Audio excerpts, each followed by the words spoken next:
കൊല്ലം ജില്ലയിലെ കുളത്തൂപ്പുഴയിലെ പൂർണ്ണസമയ മിഷണറി പ്രവർത്തകനാണ് Stephin baby Sam. ചെറിയ പ്രായത്തിൽ തന്നെ നേരിടേണ്ടി വന്ന രോഗാവസ്ഥകൾ ഏറെ ഗുരുതരമായിരുന്നു. എന്നാൽ വൈദ്യശാസ്ത്രത്തിന്റെ എല്ലാ നിഗമനങ്ങളെയും തിരുത്തിയെഴുതിയ ദൈവപ്രവൃത്തിയെ സാക്ഷിക്കുകയാണ് സ്റ്റെഫിൻ. സാക്ഷ്യ കൂടാരം എന്ന പ്രോഗ്രാമിലൂടെ നിങ്ങളെ അഭിസംബോധന ചെയ്യുവാൻ ദൈവമായ കർത്താവ് ഒരുക്കിയതായ സാവകാശങ്ങളെയും മുഖാന്തരങ്ങളെയും ഓർത്ത് ദൈവത്തെ സ്തുതിക്കുന്നു.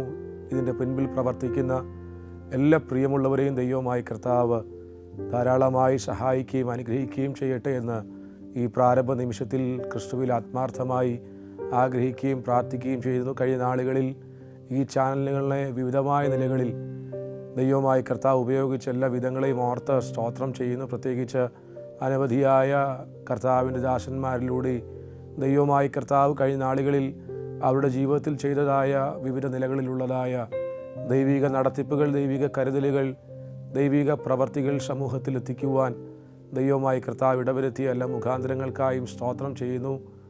അത് മുഖാന്തരം അനേകരുടെ ജീവിതത്തിൽ അത് അനുഗ്രഹത്തിന് കാരണമായി തീരുവാൻ, വിടുതലിനും ദൈവപ്രവർത്തികൾക്ക് മുഖാന്തരമായി തീരുവാൻ ഇടയായതോർത്തും ദൈവത്തെ സ്തുതിക്കുന്നു. ഞാൻ പറഞ്ഞു വന്നതുപോലെ ഒരു ക്രിസ്തീയ കുടുംബത്തിൽ വളർത്തപ്പെടുവാൻ ദൈവമായ കർത്താവ് സാവകാശങ്ങളെ ഒരുക്കി.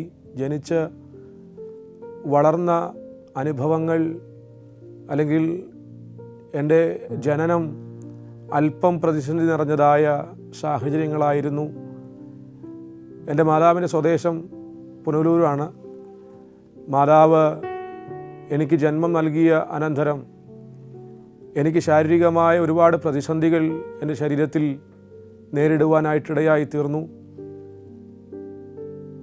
എൻ്റെ മാതാപിതാക്കൾ പറഞ്ഞു തന്ന അറിവനുസരിച്ച് സാധാരണ ഒരു കുഞ്ഞിന് ഒരു നോർമൽ വെയിറ്റ് ഉണ്ടായിരിക്കാം ജനനത്തിങ്കൽ. പക്ഷേ എനിക്ക് ആ നോർമൽ വെയ്റ്റിനേക്കാട്ടിലും ബിലോ ആയിരുന്നു എൻ്റെ ബോഡി വെയ്റ്റ് എന്ന് പറയുന്നത്. സാധാരണ ഒരു കുഞ്ഞ് ജനിച്ചാൽ അറ്റ്ലീസ്റ്റ് കരയുവാനായിട്ടിടയായി തീരും. ഞാൻ കരയത്തില്ലായിരുന്നു. എൻ്റെ കണ്ണുകൾ ഞാൻ തുറക്കത്തില്ലായിരുന്നു. എൻ്റെ കൈകാലുകൾ ഞാൻ ചലിപ്പിക്കത്തില്ലായിരുന്നു. അപ്രകാരം വല്ലാത്ത ഒരു ജീവിതാനുഭവത്തിലേക്കാണ് ഞാൻ ജനിച്ച് ഈ ഭൂമിയിലേക്ക് വരുവാനായിട്ട് ഇടയായിത്തീർന്നത്. അങ്ങനെ ഡോക്ടേഴ്സ് എന്നെ തിരുവനന്തപുരം SUTയിലേക്ക് റെഫർ ചെയ്യുവാനായിട്ടിടയായിത്തീർന്നു. മാതാവ് എനിക്ക് ജന്മം നൽകിയ പുനലൂർ ഹോസ്പിറ്റലിൽ അഡ്മിറ്റായിരിക്കുന്നു. പിതാവും പിതാവിൻ്റെ സഹോദരങ്ങളും അടുത്ത സുഹൃത്തുക്കളും ചേർന്ന് എന്നെ തിരുവനന്തപുരം SUTയിലേക്ക് ഫർദർ ട്രീറ്റ്മെൻറ്റിന് വേണ്ടി കൊണ്ടുവരുവാനായിട്ടിടയായിത്തീർന്നു. ഞാൻ പറഞ്ഞതുപോലെ സാധാരണ ഒരു കുഞ്ഞ് ജനിച്ചാൽ കണ്ണ് തുറക്കും, കൈകാലുകൾ ചലിപ്പിക്കും, അറ്റ്ലീസ്റ്റ് കരയും. ആ വിധത്തിലുള്ളതായ ഒരു റെസ്പോൺസും എൻ്റെ ഭാഗത്തു നിന്ന് ഉണ്ടായിരുന്നില്ല. ഡോക്ടേഴ്സ് റൗണ്ട്സിന് വരുമ്പോൾ അല്ലെങ്കിൽ സിസ്റ്റേഴ്സ് റൗണ്ട്സിന് വരുമ്പോൾ പതുക്കെ കയ്യിൽ 2 തട്ടുമ്പോൾ ഞാൻ ജസ്റ്റ് കണ്ണ് തുറക്കും, വീണ്ടും എൻ്റെ കണ്ണടയ്ക്കും. ഏകദേശം 15ഓളം പ്രാവശ്യം ഇഞ്ചക്ഷനുകൾ മാറി മാറി ദിനരാത്രങ്ങളിൽ എൻ്റെ ശരീരത്തിൽ എടുക്കുവാനായിട്ടിടയായിത്തീർന്നു. എൻ്റെ നട്ടെല്ല് മുഴുവനും പഴുപ്പ് വ്യാപിക്കുവാനായിട്ടിടയായി. എൻ്റെ നട്ടെല്ല് 4 വട്ടം ആ പിഞ്ച് ശരീരത്തിൽ ഡോക്ടേഴ്സ് കിഴിക്കുവാൻ ഇടയായി, ആ പഴുപ്പെടുത്ത് കളയുന്നതിന് വേണ്ടി. അവസാനത്തതിൽ അവരൊരു കൺക്ലൂഷനിലേക്ക് വന്നു, മെനിഞ്ചൈറ്റിസ് എന്ന മാരകമായ രോഗം എൻ്റെ ശരീരത്തിൽ പിടിച്ചിരിക്കുന്നു. ഏകദേശം 40 കുഞ്ഞുങ്ങൾ ഇതേ രോഗത്താൽ ബാധിതരായി ആ കാലഘട്ടത്തിൽ ആ ഹോസ്പിറ്റലിൽ അഭയം പ്രാപിക്കുവാനായിട്ട് ഇടയായിത്തീർന്നു. ഡോക്ടേഴ്സ് പറഞ്ഞു, ഇനിയും പ്രതീക്ഷയ്ക്ക് ഒരു വകയില്ല എന്ന് പിതാവിനോടും പ്രിയമുള്ളവരോടും പറയുവാനായിട്ടിടയായിത്തീർന്നു. എന്നിട്ട് ഡോക്ടേഴ്സ് പറഞ്ഞൊരു കാര്യമുണ്ട്, മെഡിക്കൽ സയൻസ് പരാജയപ്പെട്ടു. ഞങ്ങൾ ട്രൈ ചെയ്യാവുന്നതിൻ്റെ പരമാവധി ഞങ്ങൾ ട്രൈ ചെയ്തു. ഞങ്ങളുടെ പ്രതീക്ഷകളെല്ലാം വിഫലമായി തീരുവാനായിട്ട് ഇടയായിത്തീരുകയാണ്. ഞങ്ങൾക്കിനി നിങ്ങളോട് പറയുവാൻ കഴിയുന്ന ഒറ്റ കാര്യമേ ഉള്ളൂ, നിങ്ങൾ വിശ്വസിക്കുന്ന, നിങ്ങൾ ആരാധിക്കുന്ന, നിങ്ങൾ സേവിക്കുന്ന ദൈവത്തോട് നിങ്ങൾ പ്രാർത്ഥിക്കുക. ആ ദൈവം എന്തെങ്കിലും നിലകളിലുള്ളതായ അത്ഭുതങ്ങൾ ചെയ്യുന്നെങ്കിൽ ചെയ്യട്ടെ എന്നുള്ളൊരു സ്റ്റേറ്റ്മെൻറ്റാണ് പിതാവിനോടും പ്രിയമുള്ളവരോടും ഡോക്ടേഴ്സ് പറയുവാനായിട്ടിടയായത്. 48 മണിക്കൂർ എനിക്ക് വൈദ്യശാസ്ത്രം ഡെഡ് ലൈൻ നൽകുവാനായിട്ടിടയായി. 48 മണിക്കൂർ കഴിയുമ്പോൾ ഈ കുഞ്ഞ് ഈ ഭൂമിയിൽ നിന്നും ടാറ്റ ബൈ ബൈ പറഞ്ഞിട്ട് പോകുവാനായിട്ടിടയായിത്തീരും.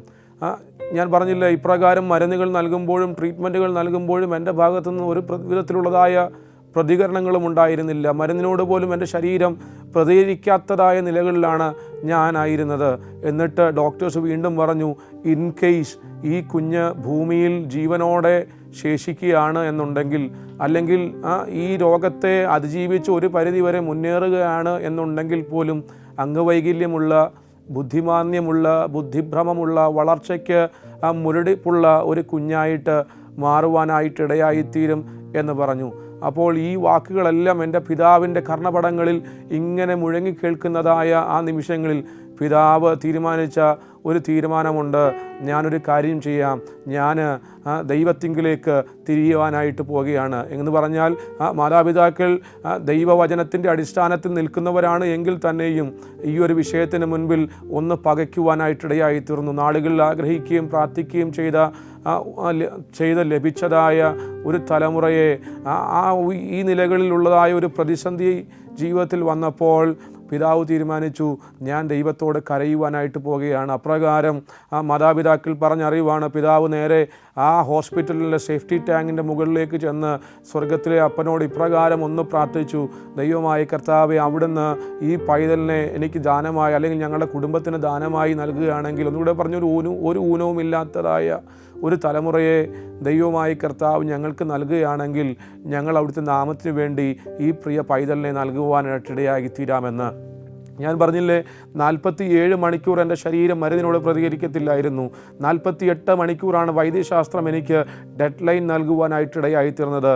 പിതാവ് ദൈവസന്നിധിയിൽ മുഴങ്കാലുകളെ മടക്കി ദൈവസന്നിധിയിൽ എന്നെ സമർപ്പിച്ച് ദൈവകരങ്ങളിൽ ഏൽപ്പിക്കുവാനായിട്ടിടയായിത്തീർന്നപ്പോൾ ആ തീരുമാനത്തിൻ്റെ മുൻപിൽ സ്വർഗം ശ്രദ്ധ വയ്ക്കുവാനായിട്ടിടയായി.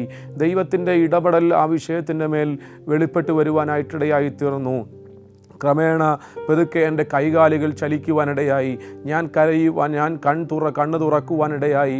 പതുക്കെ ആ വിഷയത്തിൻ്റെ മേൽ, അല്ലെങ്കിൽ എന്നെ അലട്ടിയതായ ആ രോഗത്തിൻ്റെ മേൽ ഒരു വിമുക്തി എനിക്ക് ലഭിക്കുവാനായിട്ടിടയായി തീർന്നു. ഞാൻ പറഞ്ഞില്ല, ഏകദേശം 40ഓളം കുഞ്ഞുങ്ങൾ ഇതേ രോഗത്താൽ ബാധിതരായി ആ കാലത്ത് ഹോസ്പിറ്റലിലായിരുന്നപ്പോൾ 2 പേർ മാത്രമാണ് ഇന്ന് ഭൂമിയുടെ പരപ്പിൽ ജീവനോടെ ശേഷിക്കുന്നത്. അതിൽ 38 പേരും ഈ ഭൂമിയിൽ നിന്നും മൺമറഞ്ഞു പോകുവാനായിട്ടിടയായി തീർന്നു.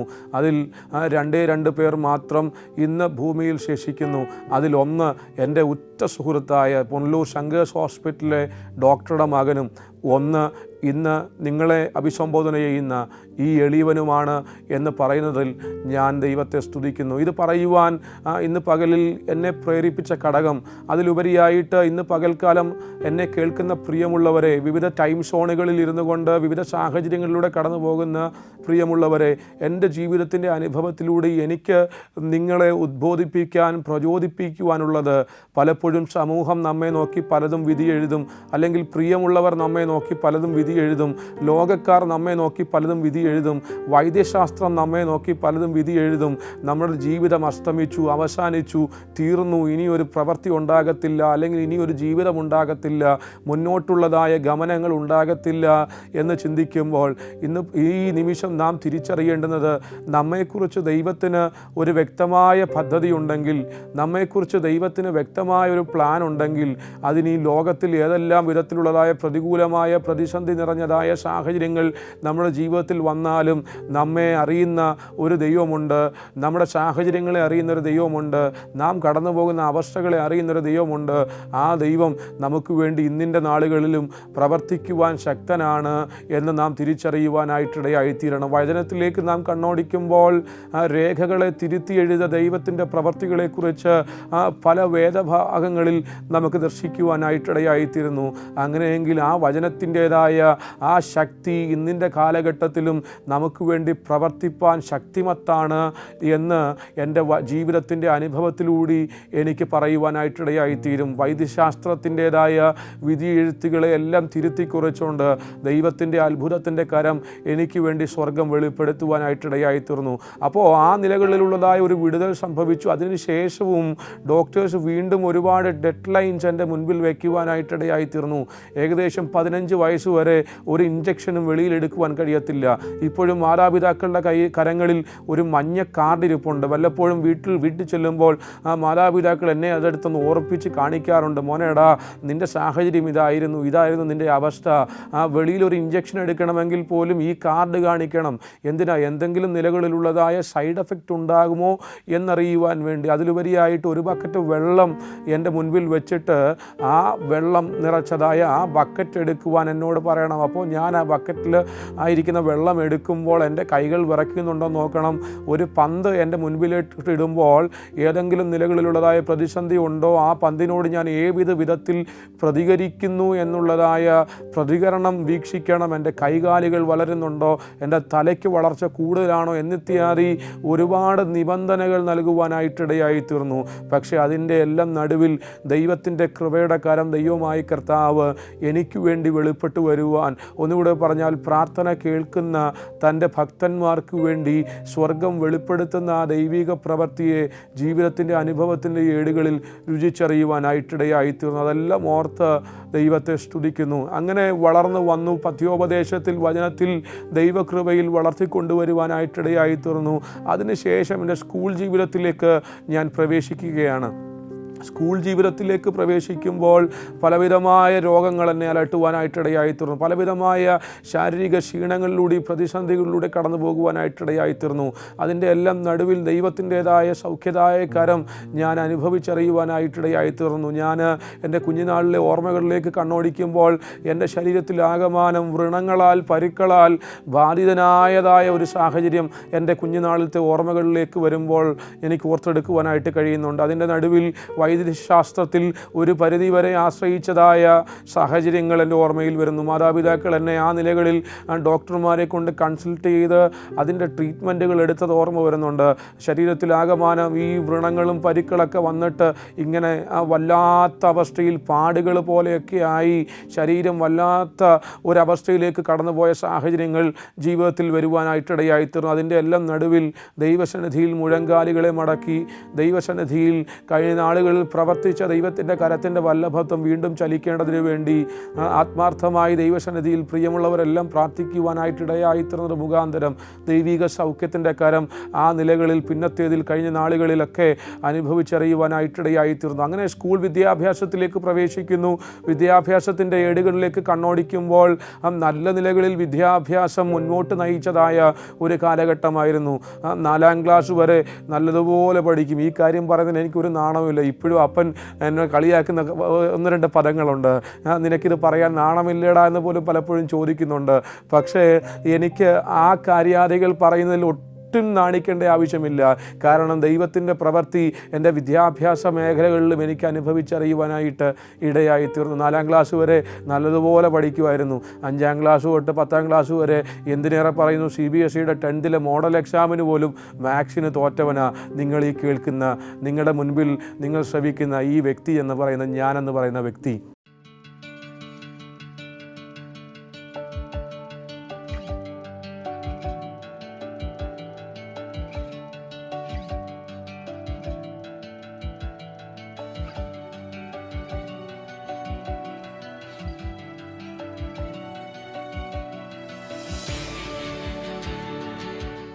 അപ്പോൾ ഞാൻ പറഞ്ഞു വന്നത് 5ാം ക്ലാസ് തൊട്ട് 10ാം ക്ലാസ്സിലെ CBSEയുടെ മോഡൽ എക്സാമിന് വരെ മാത്സിന് തോറ്റ് ഇങ്ങനെ വന്ന് ആ 10th മെയിൻ എക്സാമിന്, ബോർഡ് എക്സാമിന് വേണ്ടി ഞാൻ ഹോൾ ടിക്കറ്റ് വാങ്ങുവാൻ വേണ്ടി പ്രിൻസിപ്പളിൻ്റെ അടുത്ത് ചെല്ലുമ്പോൾ പ്രിൻസിപ്പൽ മാഡം എന്നോട് പറഞ്ഞൊരു പദമുണ്ട്, മോനെ സ്റ്റെഫിനെ, നിനക്ക് ഞാൻ ഹോൾ ടിക്കറ്റ് തരത്തില്ല.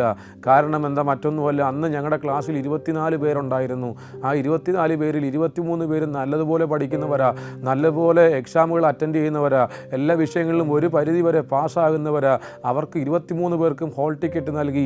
24ാമനായ എനിക്ക് ഹോൾ ടിക്കറ്റ് നൽകിയില്ല. കാരണം ഞാൻ മോഡൽ എക്സാമിനും മാത്സിന് തോറ്റവനാ. അതുകൊണ്ട് എനിക്ക് ഹോൾ ടിക്കറ്റ് നൽകത്തില്ല. കാരണം എന്താ, ഞാൻ എൻ്റെ മെയിൻ എക്സാമിന് ഞാൻ തോൽക്കുമെന്ന് പ്രിയമുള്ളവർക്ക് നല്ലതുപോലെ അറിയാമായിരുന്നു. എന്തിനേറെ പറയുന്നു, എൻ്റെ മാതാപിതാക്കൾ, എൻ്റെ പ്രിയപ്പെട്ടവർ, ചുറ്റുപാടുമുള്ളവർ, സഹോദരങ്ങൾ, രക്തബന്ധങ്ങൾ എല്ലാവരും വിധി എഴുതി. ഞാൻ ആ നിലകളിൽ വിദ്യാഭ്യാസത്തിൽ അല്പം പുറകോട്ട് നിൽക്കുന്നത് മുഖാന്തരം ഞാൻ ആ ഉന്നതമായ സ്ഥാനങ്ങളിൽ എത്തത്തില്ല, അല്ലെങ്കിൽ ജയം പ്രാപിക്കുവാനായിട്ട് ഇടയാകത്തില്ല എന്നുള്ളതായ ഒരു മുൻധാരണ എല്ലാവരുടെയും ഉള്ളിലുണ്ടായിരുന്നു. ഞാൻ ഇന്നെന്നപോലെ ഓർക്കുന്നു, വർഷങ്ങൾക്കപ്പുറം എൻ്റെ ബോർഡ് എക്സാമിന് വേണ്ടി ഞാൻ പോയി. ഹോൾ ടിക്കറ്റ് ലഭിച്ചു. ഹോൾ ടിക്കറ്റ് ലഭിച്ച അനന്തരം ഞാൻ എൻ്റെ ബോർഡ് എക്സാമിന് വേണ്ടി പോയി. രണ്ടാമത്തെ എക്സാം ആയിരുന്നു, മാത്സിൻ്റെ എക്സാം. അന്നൊരു വെള്ളിയാഴ്ച പകലിൽ വീട്ടിൽ മാതാപിതാക്കൾ പ്രാർത്ഥനയും വെച്ചു. ഞാൻ എന്നാൽ കഴിയുന്ന നിലകളിൽ പ്രിപ്പയർ ചെയ്തിട്ട് ഞാൻ എക്സാം അറ്റൻഡ് ചെയ്യുവാൻ വേണ്ടി പോയി. എക്സാം അറ്റൻഡ് ചെയ്യുവാൻ വേണ്ടി പോയിട്ട് തിരിച്ചു വന്നപ്പോൾ എൻ്റെ മാതാവ് എന്നോട് ചോദിച്ച ചോദ്യമുണ്ട്, മോനെ എക്സാം എങ്ങനെ ഉണ്ടായിരുന്നു? ഞാൻ പറഞ്ഞു, മമ്മി കണക്കായിരുന്നു. അപ്പോൾ വീട്ടുകാർക്ക് മനസ്സിലായി, ആകെയുള്ള പ്രതീക്ഷകളും അസ്തമിച്ചു, എൻ്റെ ഉള്ളിലെ കണക്കൂട്ടലും എല്ലാം അസ്തമിച്ചു. അങ്ങനെ ഇരിക്കുമ്പോൾ ഞാൻ സാധാരണ നിലയിൽ ഒരിക്കലും ഈ ക്വസ്റ്റ്യൻ പേപ്പർ കൊണ്ടുവന്നിട്ട് തിരിച്ച് വീട്ടിൽ വന്നിട്ട് ഇതിൻ്റെ മാർക്കുകളൊന്നും കാൽക്കുലേറ്റ് ചെയ്യത്തില്ല. അന്ന് ഞാൻ എൻ്റെ മാർക്ക് ജസ്റ്റ് ഒന്ന് ഓടിച്ച് കാൽക്കുലേറ്റ് ചെയ്തപ്പോൾ എനിക്ക് ലഭിക്കുന്നത് 15 മാർക്ക്, പാസ് മാർക്ക് 34. അപ്പോൾ ആകെയുള്ള പ്രതീക്ഷകളെല്ലാം അസ്തമിച്ചിരിക്കുന്നു. അങ്ങനെ ഇരിക്കുമ്പോൾ എക്സാം എല്ലാം കഴിഞ്ഞു, ബോർഡ് എക്സാമുകളെല്ലാം കഴിഞ്ഞു. ഞാൻ അവധിക്ക് എൻ്റെ മാതാവിൻ്റെ ഭവനത്തിലേക്ക് വെക്കേഷന് വേണ്ടി പോകുന്നു. രാത്രിയിൽ ഒരു സ്വപ്നം കാണുന്നു, എന്താ 3 വിഷയത്തിന് ഞാൻ ഫെയിലാകുന്നുവെന്ന്.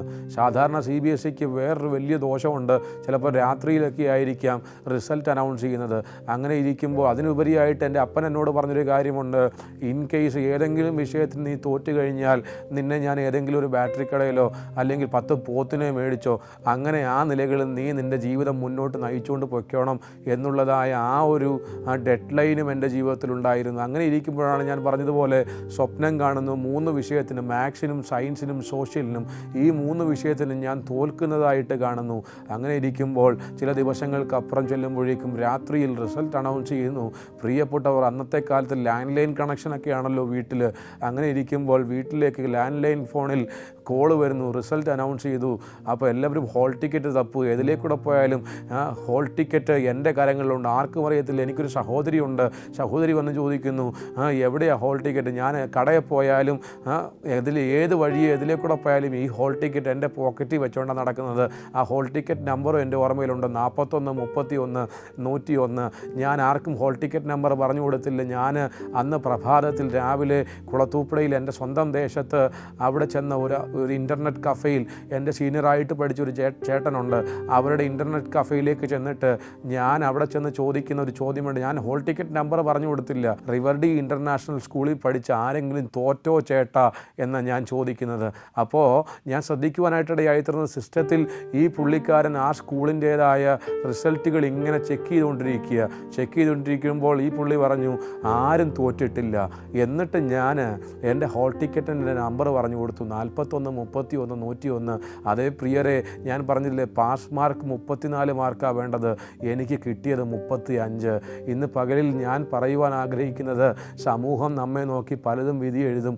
ഒന്നിനും കൊള്ളാത്തവനാ, ഗുഡ് ഫോർ നത്തിങ്, ഒന്നിനും ഒരു വിധത്തിലും പ്രയോജനമുള്ളവനല്ല, വിദ്യാഭ്യാസത്തിൽ പിൻപോട്ടാണ്, അല്ലെങ്കിൽ പഠിക്കുവാൻ ബുദ്ധിയില്ല, അല്ലെങ്കിൽ മന്ദബുദ്ധിയാ, അല്ലെങ്കിൽ ഏതെങ്കിലും നിലയിലുള്ള പല വിധത്തിലുള്ള ട്രേഡ് മാർക്കുകളൊക്കെ നമുക്ക് നൽകുവാനായിട്ടിടയായിത്തീരും. പക്ഷേ ഇന്ന് പകലിൽ നാം തിരിച്ചറിയേണ്ടുന്നത്, നമ്മെക്കുറിച്ച് ഞാൻ പ്രാരംഭത്തിൽ പറഞ്ഞതുപോലെ ദൈവത്തിന് നമ്മെക്കുറിച്ചൊരു ഉദ്ദേശമുണ്ടെങ്കിൽ, ദൈവത്തിന് നമ്മെക്കുറിച്ച് വ്യക്തമായൊരു പദ്ധതി ഉണ്ടെങ്കിൽ, ദൈവത്തിന് നമ്മെക്കുറിച്ച് വ്യക്തമായൊരു പ്ലാൻ ഉണ്ടെങ്കിൽ, ആ ദൈവിക പദ്ധതിയിലേക്ക്, ആ ദൈവിക വാഗ്ദത്തത്തിലേക്ക് നമ്മെ എത്തിക്കുവാൻ സ്വർഗം വിശ്വസ്തനാണ് എന്ന് നാം തിരിച്ചറിയുവാനായിട്ടിടയായിത്തീരണം.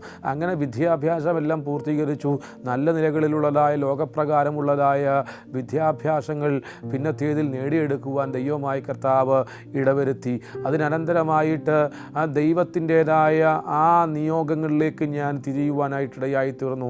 മാതാപിതാക്കൾ എന്നെ ദൈവനാമത്തിന് വേണ്ടി സമർപ്പിക്കുവാനായിട്ടിടയായിത്തീർന്നു. എൻ്റെ ചെറുപ്രായത്തിൽ തന്നെ യേശു കർത്താവിനെ രക്ഷകനായി സ്വീകരിക്കുവാൻ, അംഗീകരിക്കുവാൻ, ദൈവിക കൽപ്പനകൾ സ്വായത്തമാക്കുവാൻ എല്ലാം ദൈവമായ കർത്താവ് ജീവിതത്തിൽ ഇടവന്നു. ആ വിദ്യാഭ്യാസാനന്തരം ഞാൻ ആ വേദപഠന ശാലകളിലേക്ക് എൻ്റെ വേദപഠനത്തോടുള്ള ബന്ധത്തിൽ തിരിയുവാനായിട്ടിടയായിത്തീർന്നു. അപ്രകാരമായിരുന്ന സാഹചര്യങ്ങളിലും ഒരുപാട് പ്രതിസന്ധികൾ ജീവിതത്തിൽ നേരിടുവാനായിട്ടിടയായിത്തീർന്നു. അതിൻ്റെ എല്ലാം നടുവിൽ ദൈവത്തിൻ്റെ കരുതലുകൾ, ദൈവിക നിയോഗങ്ങൾ ദൈവമായി കർത്താവ് പകരുവാൻ, പല ആവശ്യങ്ങളുടെ മുഖത്തും പല വിധത്തിലുള്ളതായ പ്രതിസന്ധികൾ നേരിടുവാനായിട്ടിടയായിത്തീർന്നു. വചനത്തിൽ നാം വായിക്കുന്നത് പോലെ ഏലിയാവിനെ കാക്കയെ കൊണ്ട് പോറ്റുന്ന ദൈവം അതാത് സമയങ്ങളിൽ ദൈവത്തിൻ്റെ കരുതലുകൾ വെളിപ്പെടുത്തി ദൈവം കരം പിടിച്ച് നടത്തുവാനായിട്ടിടയായിത്തീർന്നു. വിദ്യാഭ്യാസ മേഖലയിൽ ഉയർച്ച ആഗ്രഹിച്ച സ്റ്റെഫിൻ്റെ ജീവിതത്തിൽ പ്രതീക്ഷകളെല്ലാം അസ്തമിച്ചു എങ്കിലും ആ കാലങ്ങളെ യേശു മാറ്റിമറിച്ചു. ഇന്ന് പൂർണ്ണസമയ മിഷണറിയായി സുവിശേഷ പ്രവർത്തനങ്ങളിൽ സജീവമാണ് സ്റ്റെഫിൻ. വൈദ്യശാസ്ത്രത്തിൻ്റേതായ വേദ പഠനത്തിൻ്റേതായ ആ വിദ്യാഭ്യാസ കാലയളവുകൾക്ക് ശേഷം എൻ്റെ ഉള്ളിൽ ഒരു തീരുമാനവും ഒരു ഏറിയ ആഗ്രഹവുമായിരുന്നു, ഒരിക്കലും പൂർണ്ണ സമയ സുവിശേഷ വേലക്കാരനായിട്ട് ഞാൻ കടന്നു പോകുകയില്ല എന്നുള്ളതായ ഒരു ശാഠ്യം ഞാൻ പിടിക്കുവാനായിട്ടിടയായിരുന്നു. അങ്ങനെ ഞാൻ ഏറിയ ചില നാളുകൾ ഒരു വേദ അധ്യാപകനായി സേവനമനുഷ്ഠിക്കുവാൻ വിവിധ വേദ പഠനശാലകളിൽ, ബൈബിൾ കോളേജുകളിൽ അധ്യാപനത്തോടുള്ള ബന്ധത്തിലായിരിക്കുവാൻ ദൈവമായി കർത്താവ് അവസരമൊരുക്കി. അങ്ങനെ ഇരിക്കുമ്പോഴാണ് ദൈവിക ഇടപെടൽ വ്യക്തമായി എൻ്റെ മേൽ വരുവാനായിട്ടിടയായിത്തീർന്നു.